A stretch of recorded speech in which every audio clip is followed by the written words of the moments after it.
créer le réseau des producteurs agro-pastoraux du Congo. D'entrée de jeu, le but pour nous, ce n'est pas de créer déjà une entité et après, quand on va vendre, on va proposer aux gens. Non, pour nous, nous voulons l'essence même de l'existence de l'EPAC, c'est que chacun amène ce qu'il a.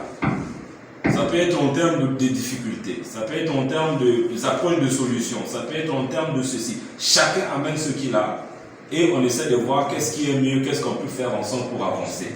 Ça vraiment, c'est ça l'esprit du REPAC.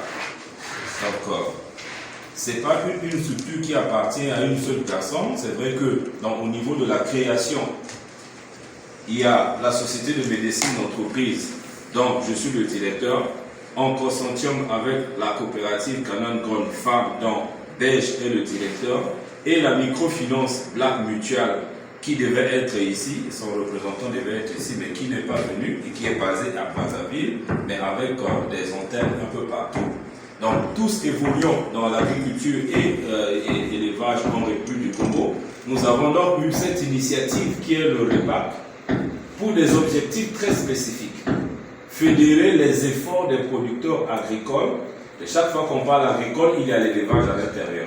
Voilà. Fédérer les efforts des producteurs agricoles afin de mieux faire face aux différents défis et qui empêchent ces producteurs de se développer et assurer la rentabilité de leurs activités. Déjà, en écoutant les présentations des uns et des autres, on sait déjà quels sont les défis qui sont là devant nous. Mais nous, au lieu de faire demi-tour devant ces défis, ou encore croiser les bras devant ces défis, on se dit que non, il y a des choses à faire qui peuvent nous permettre d'évoluer. Ça, c'est la création. Maintenant, quelle est la vision? Notre vision, c'est de maîtriser la production, lancer la transformation et assurer la commercialisation des produits agricoles et de l'élevage en République du Congo. Et nous sommes donnés déjà une certaine deadline, comme les Anglais le disent, dans 5 ans. Dans 5 ans, nous voulons maîtriser la production. Les mots que nous utilisons là sont très importants. Maîtriser la production, lancer la transformation et assurer la commercialisation. Mais la différence entre nous et d'autres organisations, c'est qu'on ne fait pas que parler, on ne fait pas que imaginer, mais on imagine, on réfléchit, on teste.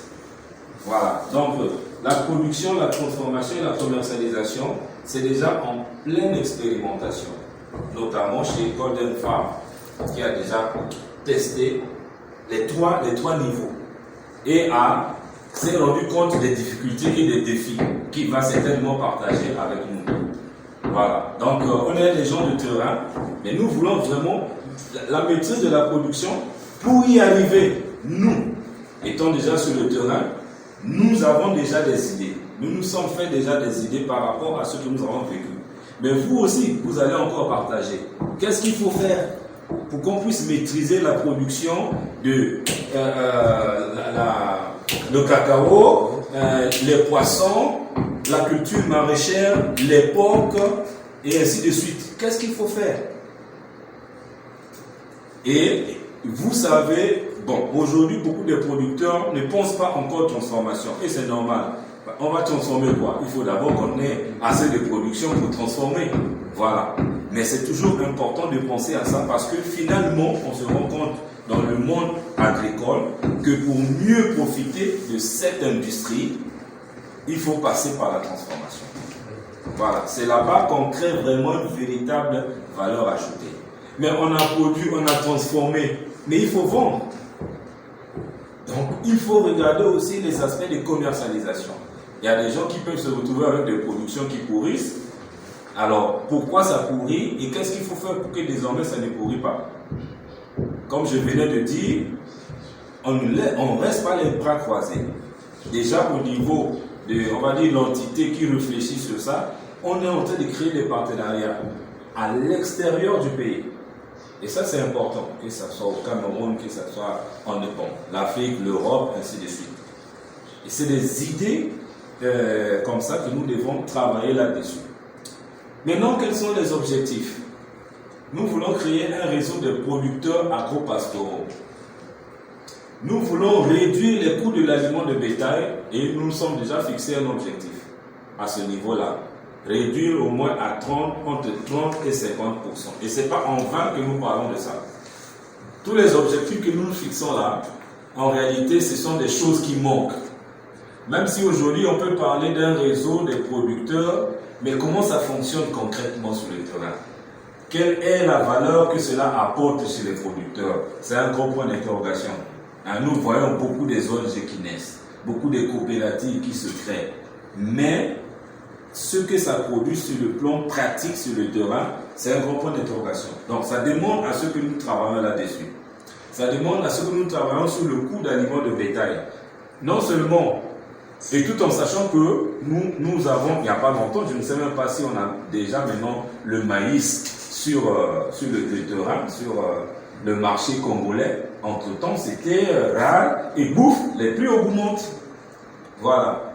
Mais comment est-ce que nous pouvons faire pour faire face à ce genre d'éventualité? Parce que si nous restons dans une position de victime, c'est très compliqué de s'en sortir. N'y a-t-il pas de solution? S'il y en a, qu'est-ce qu'on peut faire? C'est ça le but. Assurer la formation des producteurs dans le métier d'agriculteur et d'éleveur, ainsi qu'en management de projet. Et quand j'entendais tout à l'heure la présentation des uns et des autres, je crois comprendre déjà qu'il y a des choses à faire au niveau formation déjà. Au niveau formation, et moi j'ai une chaîne YouTube, j'ai une chaîne télévision sur Internet, avec 13 000 abonnés. Donc, la majorité des gens qui me contactent sur Internet pour dire « Monsieur Sié, je veux que vous m'aidez », la majorité, ils ne sont pas formés. La majorité. Ils n'ont pas pris le temps, par exemple, pour vous qui faites la porciculture, ils n'ont pas pris le temps d'apprendre le métier d'élevage des porcs.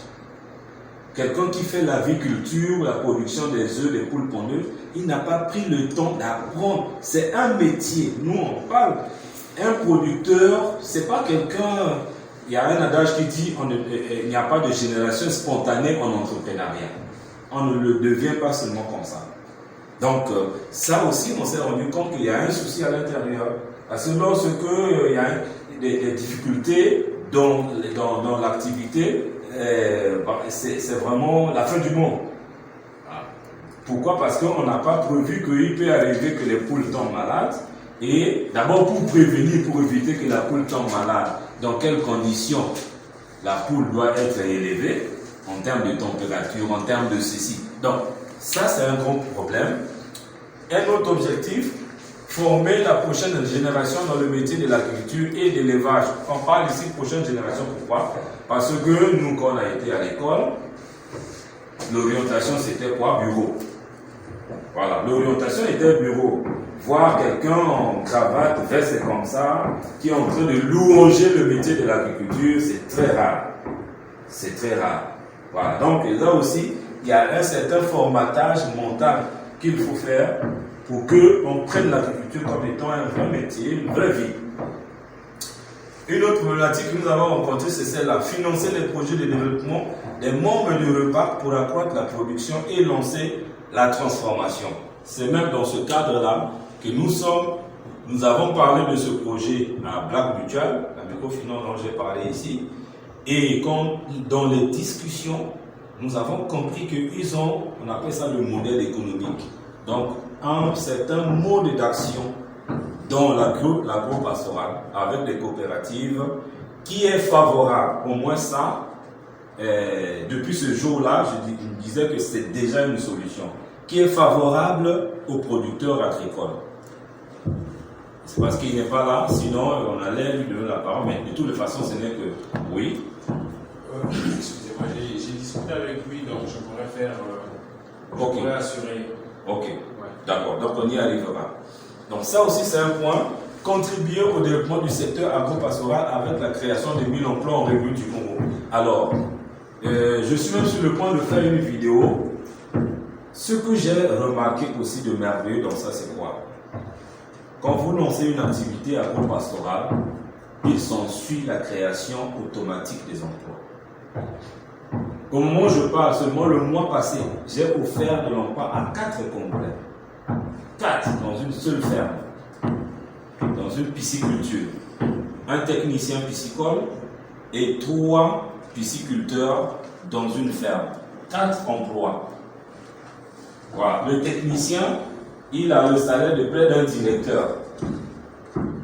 Imaginez comment ce que les gens qui étaient là, vraiment, parmi eux, il y a un qui était tellement en difficulté qu'il lui manquait même un endroit là où dormir. Qu'est-ce qu'on a fait? On l'a pris, on l'a formé dans cette même salle et on l'a mis dans ce projet-là. Chaque mois, il va commencer à gagner de l'argent. Et donc, quand on se lance dans l'agro-pastoral, généralement, on n'a pas ça en vue. Mais c'est quelque chose de très important. On règle des problèmes de société. Donc, imaginons qu'on ait 1000 fermes. On a 4 employés par ferme, fois 1000, ça fait 4000 emplois créés. Seulement à cause de ça, et moi, ça me passionne de faire ça. Donc, c'est un objectif réalisable. Ici, nous sommes à combien? Une dizaine, par exemple. Au lieu de parler en termes de 1000. Là, on est une dizaine. Imaginez que chacun de vous emploie 4 personnes. Ça fait déjà 40. C'est ça, non? 40 créations d'emplois. Les gens qui travaillent et le contrat va de 6 mois et plus. Puis c'est la pisciculture, le cycle c'est 7 mois ou 8. Donc si c'est renouvelable, 2 ans, quelqu'un peut déjà faire des économies et ainsi de suite. Ça c'est important. Donc voilà, et travailler en chaîne de valeur, c'est le dernier objectif qui devrait être le premier. Vous voyez qu'on a souligné ça. Travailler en chaîne de valeur, ça signifie quoi? Et ça manque de beaucoup chez nous et ça nous met en difficulté. Tout à l'heure, on a parlé de maîtriser la production, lancer la transformation et passer à la commercialisation. Ce n'est pas une seule personne qui doit le faire. C'est vrai que Golden Service a essayé de faire, bon, ok, je vais quand même tenter, je vais voir ce que ça va donner. Mais ça demande beaucoup en termes d'argent, d'investissement, en termes de temps, en termes de compétences. C'est pas conseillé d'agir ainsi. Il est conseillé que tel que nous sommes là, par exemple, c'est un exemple que je donne, on peut diviser le nombre des producteurs ici par 3.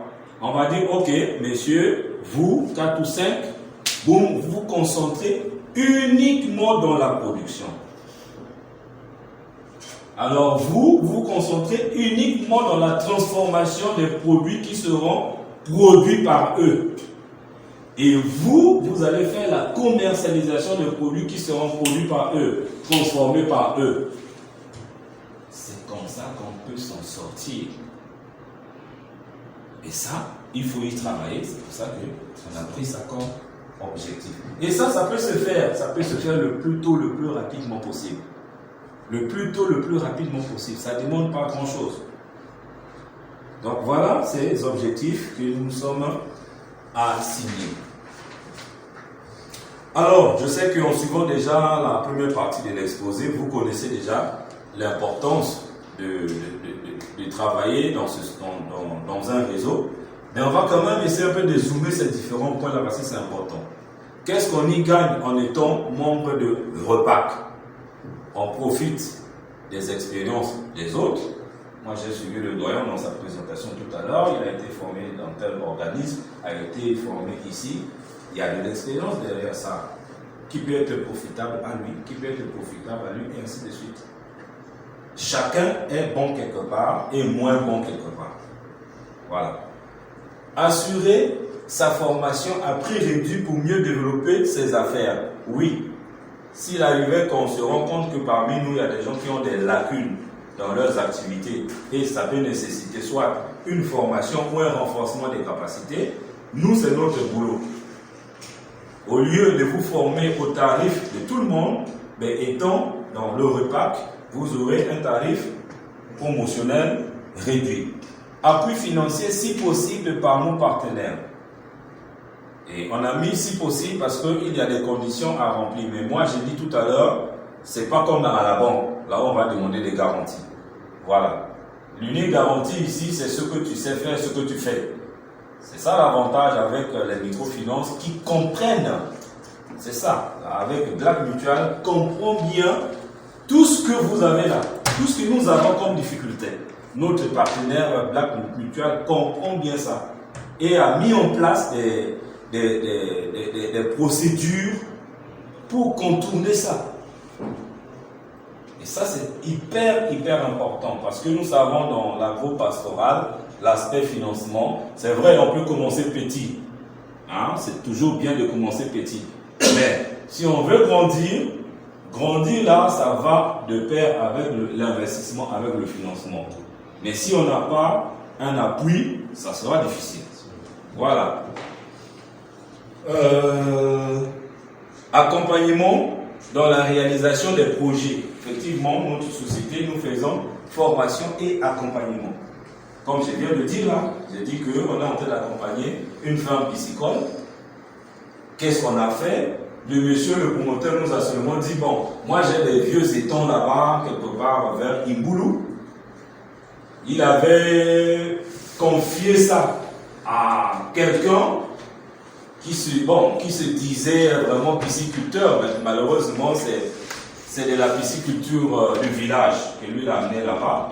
Mais tout en ignorant que la pisciculture commerciale, c'est le jour et la nuit, hein, avec la pisciculture artisanale. C'est vraiment le jour et la nuit. C'est quelqu'un qui ne sait même pas que, avant de plonger les poissons dans l'eau là, il faut d'abord mesurer le pH, donc le potentiel d'hydrogène de cette eau et l'oxygénation de l'eau. Donc on a pris les poissons, on a jeté là-bas 2 ans aujourd'hui. Quand vous repartez, vous voyez seulement quelques frétas. Mais les poissons sont partis où?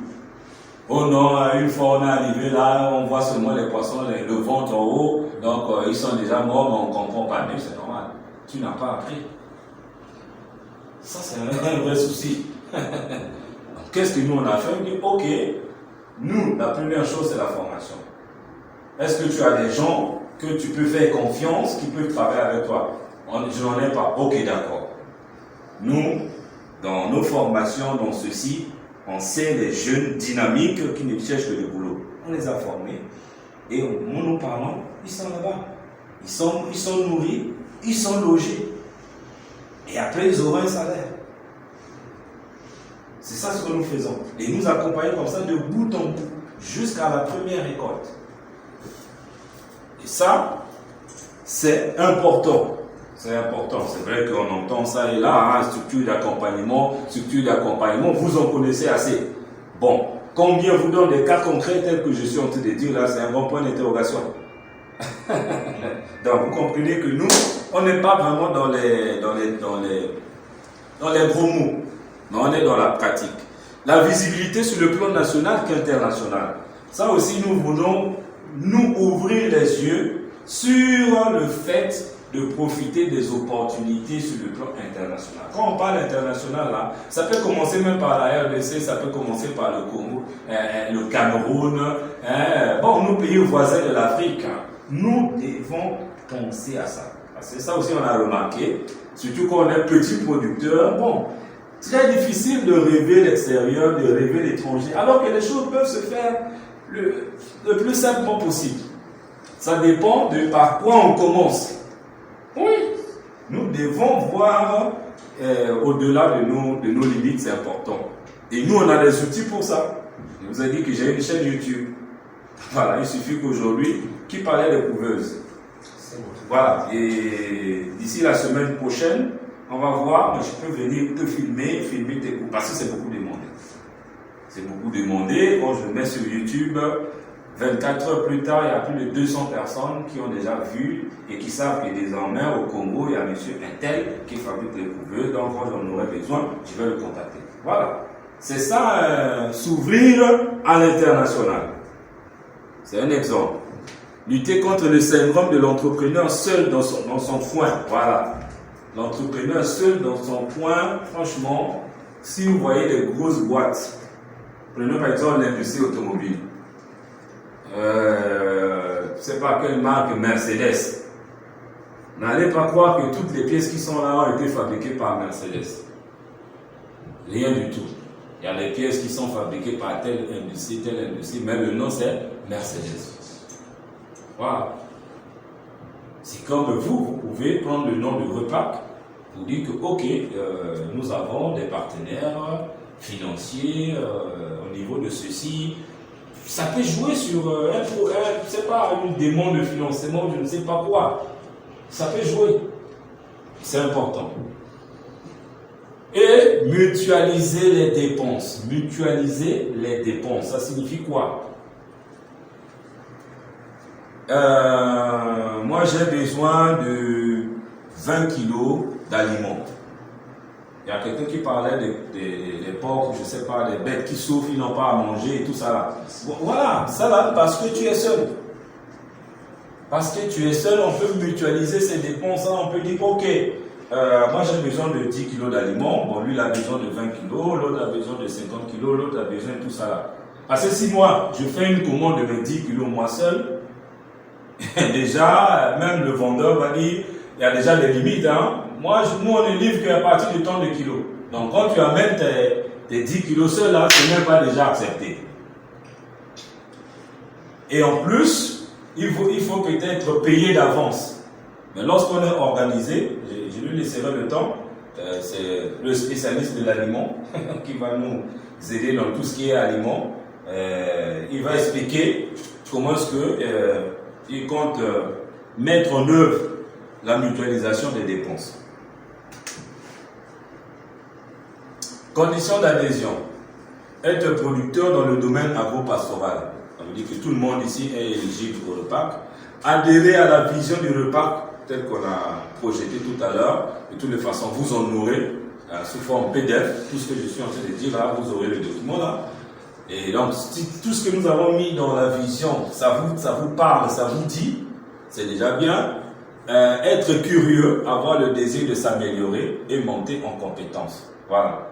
3 critères pour nous, pour être membre du Repac. Voilà. Et vous allez constater que pour l'instant, nous ne parlons pas en termes d'association, en termes d'ONG. On en a plein. On a plein d'associations, il y a plein d'ONG. Qu'est-ce que ça produit comme résultat concret sur le terrain? C'est un gros point d'interrogation. On ne parle même pas de frais d'adhésion et tout ça là pour l'instant.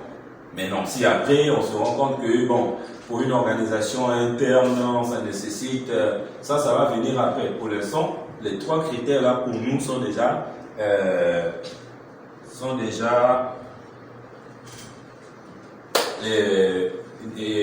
ce qu'il faut pour faire partie de Repac. Donc voilà, pour ce qui est de la présentation du Repac, donc j'ai parlé de la création, j'ai parlé de la vision, j'ai parlé des objectifs et j'ai parlé de ce qu'on a à gagner en tant que membre du Repac et comment devenir membre du Repac. Donc voilà un peu fini l'exposé. Alors, je sais que Belge veut déjà introduire la deuxième partie, donc les échanges. Donc, je vais donc donner la parole à Belge pour dire déjà ce qu'il peut-être même ajouter sur ce que j'ai dit sur certains points. Et après, les échanges là, ça va se faire comment? Il y a une expression que nous utilisons dans le jargon qu'on appelle le brainstorming. Le brainstorming, une traduction littérale, c'est la tempête du cerveau. Qui veut simplement dire que chacun dit ce qu'il a à dire. En fait, c'est ça. Chacun dit ce qu'il a à dire. Il n'y a rien de mal dans ce qu'on va se dire ici. Le but est que s'il y a des difficultés, on les expose, on en parle. S'il y a des opportunités, on en parle. S'il y a des freins, on en parle. Dans un premier temps, c'est ce que nous voulons. Maintenant, après, nous allons voir des approches de solutions. Nous, on a déjà 3 leviers importants sur lesquels Black Mutual va s'appuyer. 3 leviers importants. Il y a la formation, il y a le financement et il y a le problème de l'aliment de bétail. Ça, c'est les 3 leviers qui font le cheval de bataille du Repac. Voilà. Pour le financement, comme je ne cesse de dire, on n'est pas des théoriciens. que ce soit la formation, que ce soit le financement, que ce soit l'aliment de bétail, les contacts sont déjà pris. Voilà. Donc nous connaissons aujourd'hui, si par exemple, si tous ici nous avons une commande à faire pour l'aliment, nous connaissons où est-ce qu'il faut le faire, à quel coût et tout ça. Ça on connaît déjà. Pour le financement, je vous ai parlé de Black Mutual qui est là. Pour la formation, il y a une autre organisation qui est là. Voilà. Donc, discutons-en. Quels sont les leviers, quels sont les problèmes, quelles sont les approches de solutions et après, lors de la deuxième réunion, nous allons essayer un peu de prendre tout ce que nous allons dire aujourd'hui, mettre ça comme dans un plan de travail. Voilà. On va mettre ça dans un plan de travail et progressivement, quel est le partenaire qu'il faut contacter pour tel problème, qu'est-ce qu'il faut faire, tout ça là, ça va venir après. Donc voilà, on est terminé. Je donne déjà la parole à Belge. Bonjour. Je vais aller droit au but pour gagner un peu de temps. Donc je vais essayer de parler un peu de Black Mutual en bref, et je vais essayer de souligner sur certains points que M. Jean Cyr a déjà exposés. Donc pour commencer avec Black Mutual. Black Mutual, c'est une microfinance gérée par des Sud-Africains qui sont actuellement au Congo-Brazzaville. Donc ils accompagnent les producteurs. Quand je dis producteur, tout ce que vous pouvez produire, que ce soit le maraîchage, que ce soit l'élevage, que ce soit porcin, avicole, tout ce que vous pouvez penser. Okay? Maintenant, nous, le repas, on les a appelés sur la table, on a exposé nos soucis, et eux aussi, ils ont exposé leurs soucis. Donc, nous avons dit pourquoi ne pas être ensemble pour faire une sauce que les Congolais peuvent consommer. Donc, c'est un peu dans cette démarche-là. Maintenant, vous allez voir que quand on vous a contacté, on vous a remis ce papier. Ce bout de papier, je ne sais pas si vous l'avez reçu. Si vous ne l'avez pas reçu, prenez ça aujourd'hui. Il y en a ici. Donc, sur ce papier, vous avez Black Mutual. D'accord? Vous avez le SME et vous avez Canaan Golden Farm. Black Mutual, c'est ce qui donne, en fait, comment dirais-je, favoriser les appuis financiers. D'accord? Le SME, c'est créer un cadre d'échange et de partage d'expérience. Voilà. Et vous avez le Canaan Golden Farm qui est là pour réduire les coûts d'aliments de bétail. D'accord. Donc le repas, en fait, en gros, c'est quoi? C'est pour se simplifier la vie. Voilà. Donc pour Black Mutual, prenez note, c'est Monsieur Trésor Kouka que vous pouvez contacter.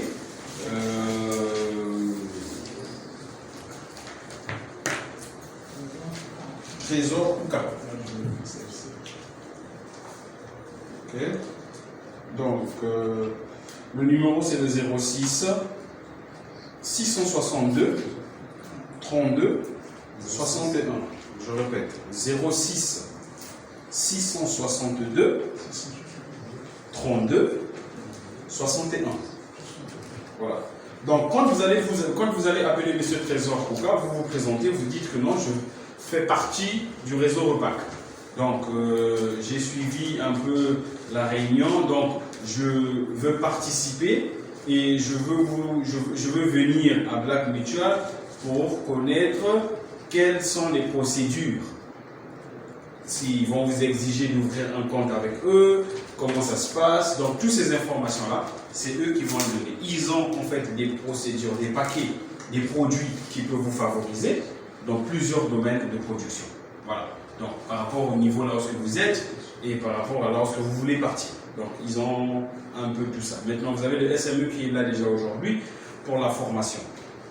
Et moi, je suis là, Canaan Golden Farm, pour l'aliment. On va droit sur l'aliment. L'aliment de bétail aujourd'hui, ça fait 3 ans que nous sommes dans la production porciculture, donc l'élevage porcin. Donc, nous, on a commencé avec 4 têtes. Quand je dis 4 têtes, 4 têtes. Aujourd'hui, ça fait 3 ans, nous sommes à 100 têtes.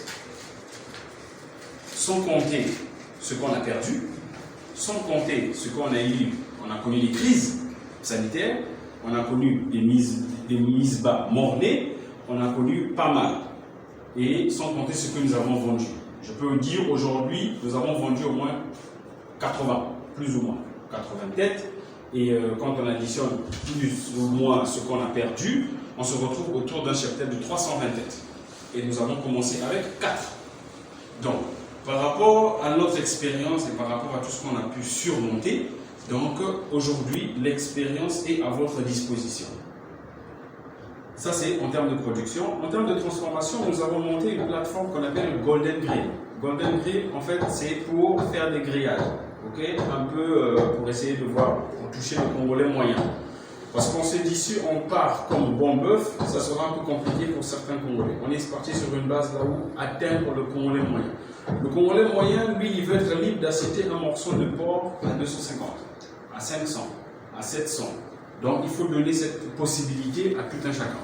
Donc voilà pourquoi nous avons créé cette plateforme Golden Grill pour nous permettre de faire des grillades de porc. Nous, on vend notre produit parce que nous avons une formulation d'aliments que nous sommes partis, je ne sais pas si vous connaissez, Loïc Kamois, j'ai eu à rencontrer personnellement, nous avons discuté pour essayer d'avoir l'aliment de bétail avec les aliments de chez nous. Quand je dis de chez nous, de l'Afrique. Parce que, je ne sais pas si vous connaissez pour les producteurs l'aliment Soproda, donc vendu par le groupe Eti, si je ne me trompe pas. Donc, eux, c'est des Français qui les livrent. Je suis résident en France, j'ai eu l'occasion de discuter avec le directeur général de Soproda. J'ai discuté avec le directeur général de Soproda, nous avons échangé et c'est ce que je vais exposer aujourd'hui. Je vais mettre à votre exposition. Comme a dit M. Cyr tout à l'heure, si par exemple vous consommez 10 kg d'aliments de bétail, vous consommez 15, vous consommez 2, vous consommez à la fin, on se retrouve avec, disons, 1 tonne. D'accord? Donc on dit que bon, nous, notre réseau repas, nous, on consomme au moins 1 tonne d'aliments de bétail.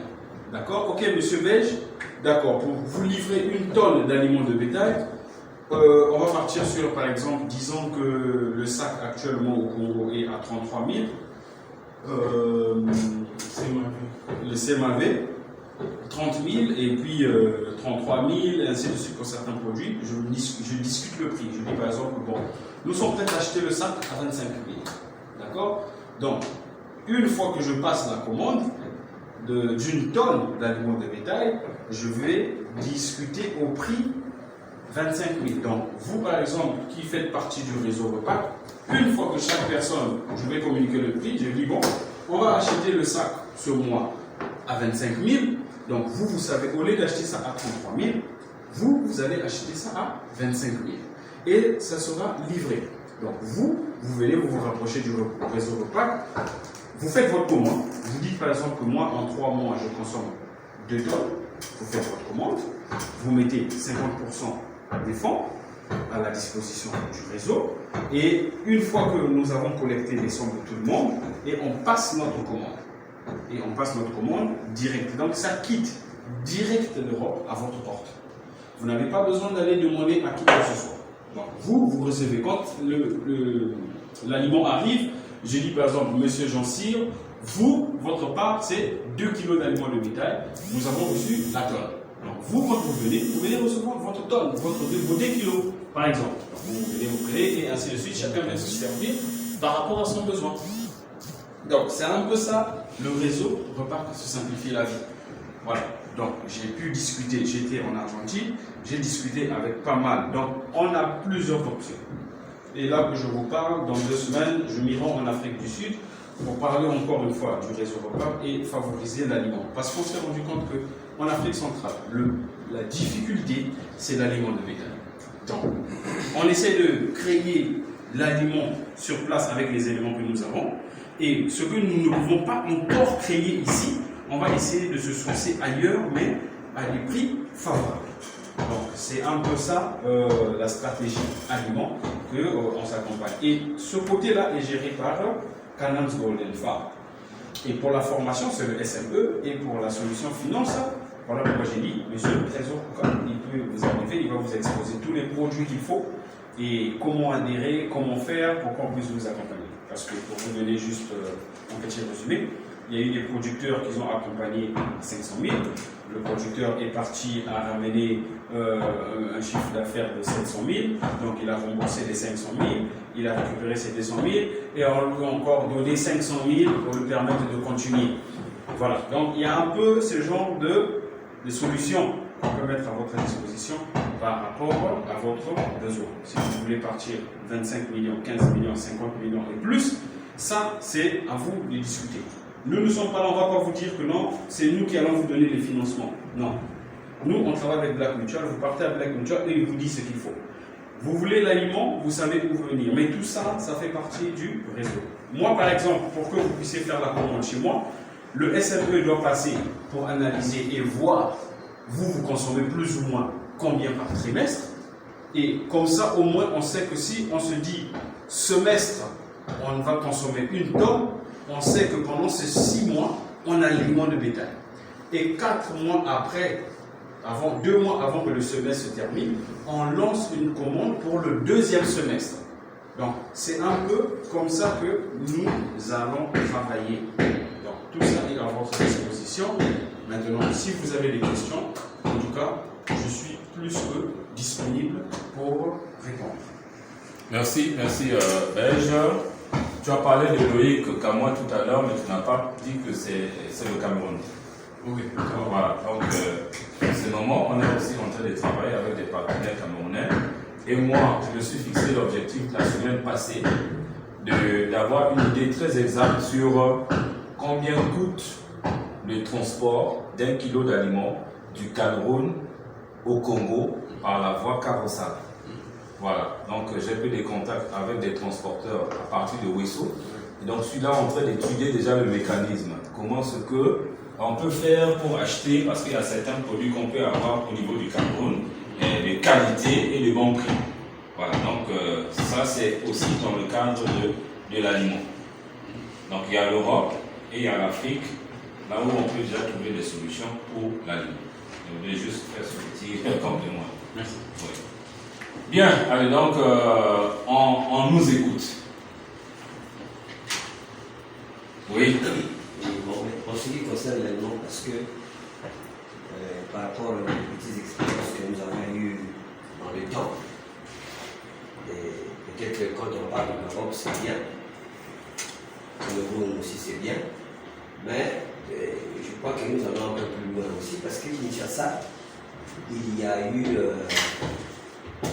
2 producteurs là-bas, c'est-à-dire les Midema et puis Bomanda. Je crois qui nous donnait de l'aliment de qualité, surtout Midema. Ça c'est en quelle année déjà? Ça, c'est avant Matamokolo. Avant Matamokolo, je crois que si vous allez à Kinshasa, je crois qu'avec Midema, vraiment c'est une sûreté. Bon, le Cameroun c'est vrai, parce qu'eux ils ont des expériences là-dessus sur la production d'aliments. Bon, l'Europe, moi je trouve que l'Europe c'est un peu loin. Je ne sais pas. Bon, heureusement qu'il a dit que peut-être qu'on peut avoir l'aliment de 6 mois, de 3 mois. Parce qu'il y a lorsque la production augmente, vous voyez, vous avez plus besoin d'aliments. Et puis c'est un peu rapide. Mais l'Europe, vous voyez, le temps de venir et tout ça, peut-être que vous dites là du côté du Cameroun, combien ça peut coûter.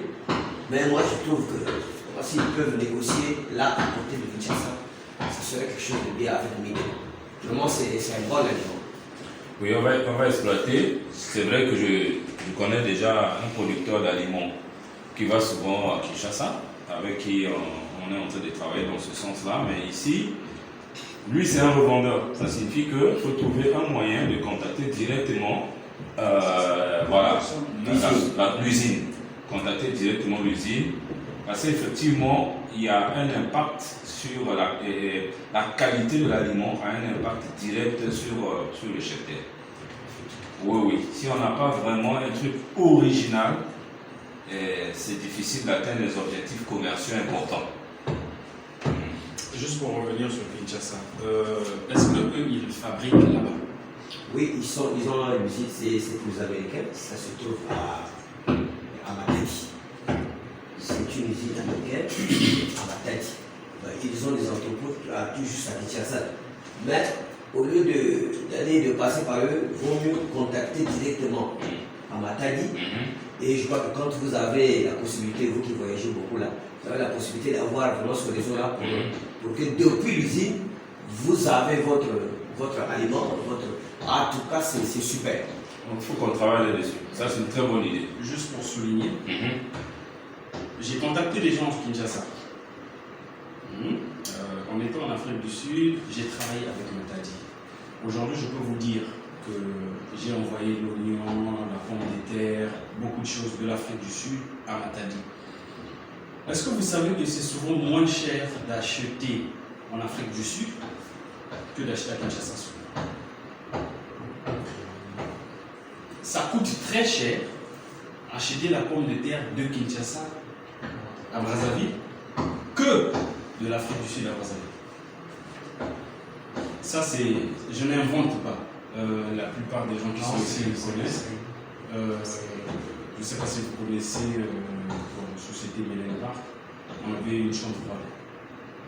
Bon, on a toujours une chambre froide, mais on a arrêté. Pourquoi? Parce que je me suis rendu compte, le gouvernement achète à un certain niveau.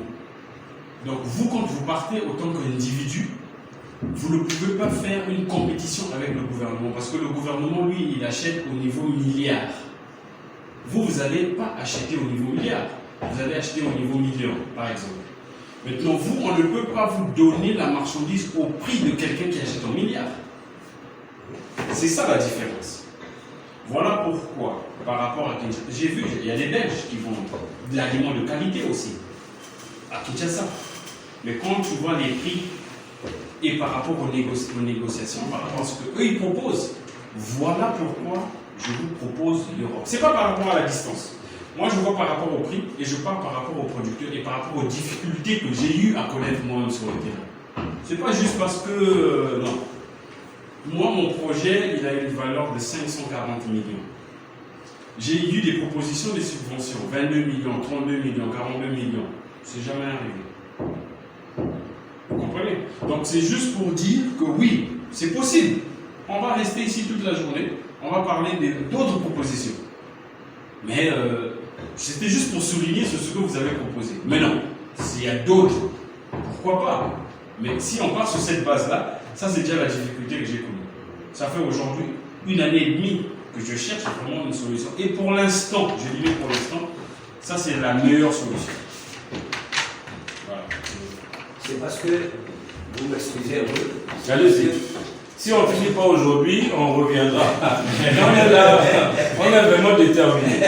Oui, oui. C'est parce que si on parle un peu de Midema, parce que ça venait ici, à un prix quand même un peu raisonnable, parce que le sac de 25 kg, 11 500. C'est pratiquement presque le même prix que nous achetons ici. Et pourtant, c'est importé. Voilà pourquoi je pensais que si vous, de votre côté, vous pouvez vous rapprocher de d'eux et que le prix de l'usine, parce que s'ils viennent vendre ça à 11 500, 12 000, c'est que là-bas, ça coûte un peu plus moins cher. Bon, moi, je croyais comme ça.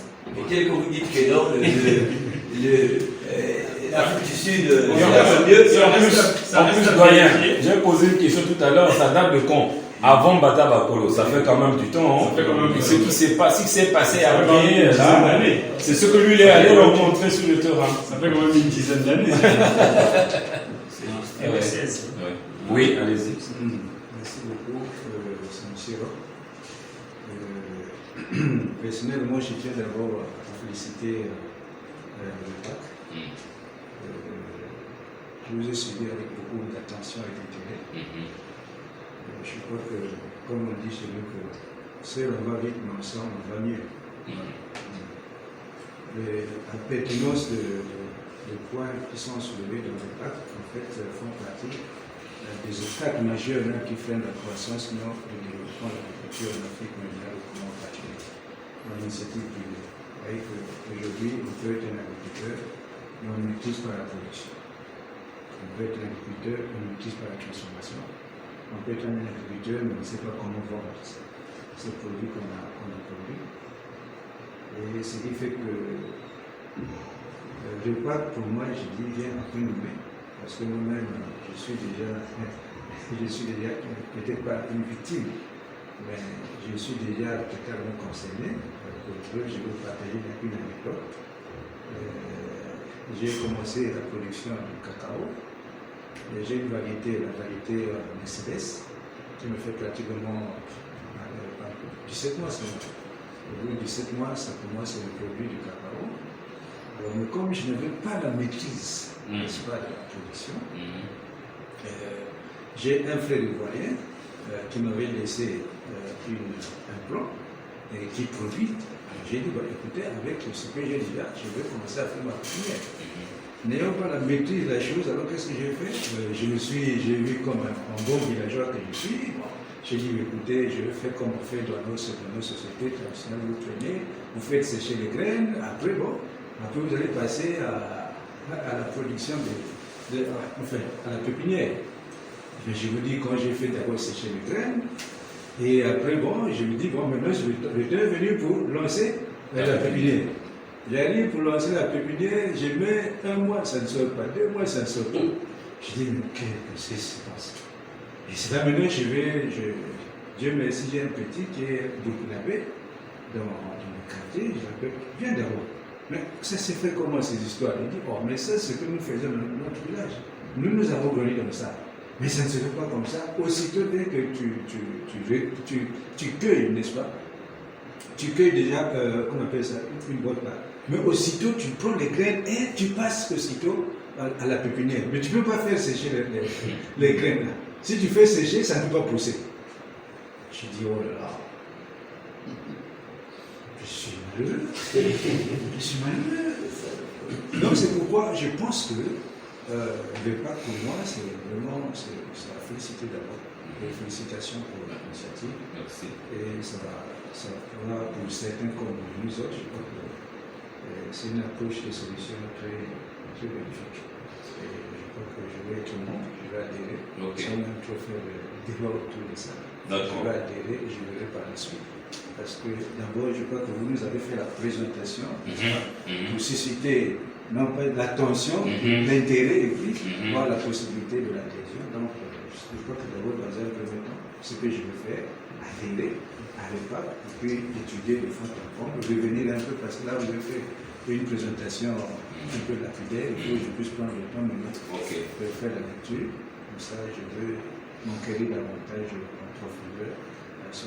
Ok, il nous reste à peine 5 minutes. Comme j'ai dit, si on ne termine pas aujourd'hui, ce n'est pas un souci. On va encore organiser d'autres rencontres. Voilà, le but c'est ça, c'est échanger, discuter, analyser, proposer, jusqu'à ce qu'on ait vraiment quelque chose. Ok, oui. Je remercie le PAC parce que effectivement c'est ce que moi j'attendais. Parce que vraiment, surtout le projet de l'alimentation, de nos porcs, c'est ça qui nous fait la difficulté. Donc vraiment, ce qu'on fait, donc le vite possible, il faut vraiment, nous devons vite adhérer, parce que nous voulons aussi des petits financements qui pourraient aussi nous aider à aller davantage. Parce que je sais que nous avons reculé, nous voulons aller de l'avant, parce que quand on va vite adhérer, et puis, quand nous avons le financement, ça nous permettra d'aller davantage. Donc, je vous remercie. Et que vraiment, je trouve que c'est une bonne initiative. Merci. Okay. Oui. Comment se passe déjà la formation en tant que telle? Parce que. Ok. Il faut avoir déjà une idée. Je suis déjà membre. D'accord. Mais qui commencerait par la formation. D'accord. On a le prix standard de la formation, c'est 65 000 francs. Ça, c'est le prix standard. Alors, nous donnons un contenu assez vraiment dense. Déjà, vous voulez prendre la formation dans quel secteur? Voulez-vous former sur quoi? C'est une formation standard. Pardon? La formation standard. Non, le prix standard. Le prix standard de nos formations, c'est 65 000. Et là, vous avez, déjà, si c'est la pisciculture, nous allons effectivement parler de l'aliment, l'alimentation de poissons.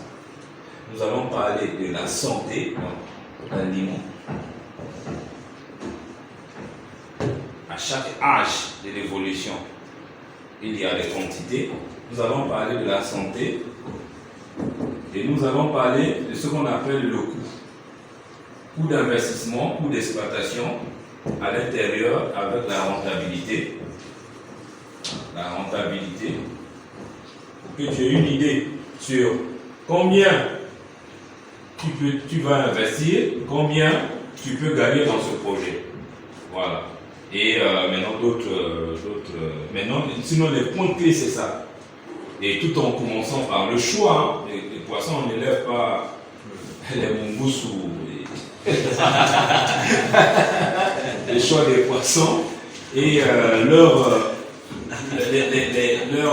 si je peux appeler ça hébergement, c'est-à-dire que il faut choisir est-ce que c'est en hors-sol, il y a ce qu'on appelle la pisciculture hors-sol et il y a la pisciculture dans les étangs, ça aussi. Donc, c'est pour dire que nous prenons tout, on vous donne toutes les informations nécessaires. Et le prix là, c'est 65 000. Maintenant, le prix repas, nous allons voir ça avec Berge, puisque c'est prévu, et que repas, en tant que nombre de repas, vous n'allez pas payer 65 000. Ça, au moins, c'est déjà un acquis. Voilà. Donc, n'importe quelle formation, que ce soit au niveau du maraîchage, que ça donne n'importe le manioc, que ce soit l'élevage, on a le prix standard de 65 000, et maintenant, au niveau repas, ça va être plus bas. Voilà. Et après, il y a l'accompagnement aussi sur le terrain, oui, avec nos techniciens, nos experts et tout ça. Voilà. Donc, on vous amène pas à pas jusqu'au bout. Voilà. Et on va aussi même négocier avec Black Mutual s'il peut contribuer aussi hein, dans le coût de la formation. On va voir. Bien, ok, on a terminé. Hein, il est déjà 13h, on a terminé. On n'a pas. Pardon? Bon, déjà sur les fiches là, dès que vous appelez, c'est vrai que là-bas c'est le numéro repas. Mon propre numéro c'est le 06 652 52 49. Le même numéro est sur WhatsApp. Voilà, Monsieur Cyr. CYR. Voilà. 06 652 52 49. Bien, donc nous, ça nous a vraiment fait plaisir déjà le fait que vous soyez venus. Franchement, je peux vous donner, mais il y aura des moments où vous allez appeler, ça passe pas. Oui, le WhatsApp. Le WhatsApp, vous allez me voir sur WhatsApp. Sur WhatsApp, si vous avez l'adresse, je surveille à chaque fois. En tout cas, chaque jour. De toute façon, dès que c'est parti là, nous on va réfléchir sur la prochaine réunion, tenant compte de ce que nous avons compris déjà aujourd'hui, parce qu'il faut marquer les pas, il faut avancer. Aujourd'hui, c'est un démarrage, mais après, on va réfléchir. Il y a deux grandes problématiques que nous avons retenues, et nous-mêmes, on avait déjà vu, le financement et l'aliment. Et disons trois, et la formation. Par contre, je veux proposer un numéro fixe. Oui. Si M. Yannick peut aussi mettre son numéro, comme ça directement. D'accord. 06. Merci. Parce que lui, au moins, dès que vous l'avez, il sait comment me transmettre le message. Voilà, si quelqu'un maintenant m'appelle à travers lui, oui. Tout de suite il me dit que monsieur tel, oui. Et je vais essayer, n'importe où je suis dans le monde, je vais essayer de vous appeler. Standard. Parce que... Belge. Ouais. Je suis belge. Voilà. Franchement, s'il y a quelqu'un qui voyage, c'est lui. Oui, oui. Donc, même si on a rétabli cette réunion, c'est à cause de lui. Depuis qu'on vous avait envoyé des fiches, vous voyez qu'il s'est passé un bon moment, parce qu'il fallait trouver le temps où il est ici. Voilà. Bon, bref. Ok. J'assume. Oui, oui, tu le fais assumer. Bon, merci beaucoup. Hein. On va garder le contact. Et voilà. Merci.